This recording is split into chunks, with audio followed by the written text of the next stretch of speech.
I saw children, well, families, really, people of all ages going without food, starving in South Sudanese refugee camps in northern Uganda in January of 2020. And I was so disturbed. I was so heartbroken over this. I determined there had to be something we could do because they were dependent upon the United Nations to feed them. And then COVID hit and there was no food. I mean, even in good times, people were getting 1 coffee cup of rice and 1 coffee cup size of beans per person for an entire month. I mean, really, guys? You and I would eat that for 1 meal, and that had to last each person for a month. Well, then COVID came, and they weren't even getting that. And I was so heartsick over the fact that there was no food for them. And, of course, there's no work because they're South Sudanese living in Uganda. It was a desperate situation. So I purposed that I had to find a way to help people in refugee camps grow their own food so that they could be self-dependent. And, of course, this was a huge goal. I had no idea how we were going to make this happen. But I'm telling you what, when the Bible says God gives you the desires of your heart, and man does he. So he had a plan. I found a farmer and we were going to go back to Africa and teach them how to grow food. Well, COVID hit, so I couldn't go. So I put in a very big 10,000 square foot garden on my property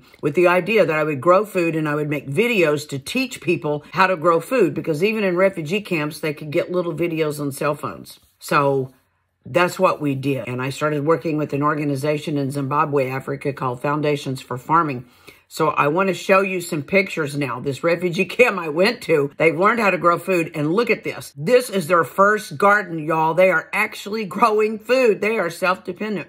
So I'm going to tell you, even though it was this big, hairy, crazy idea and a goal that I had no idea how it would come about, y'all, it's working. They're able to grow their own food. This is huge. This is huge. It's huge. I'm so excited. So anyway, I just wanted to share this with you and tell you that, listen, if you have dreams, don't give up on them. Anything is possible. Well, that's it. I just wanted to share the exciting news. I'm Sandra Hartstone. I've been a filmmaker for nearly 40 years. I am the master storyteller. If you want to hear more stories or you want to learn how to tell stories, I hope you'll follow my channel. Until then, remember, live passionately and love big.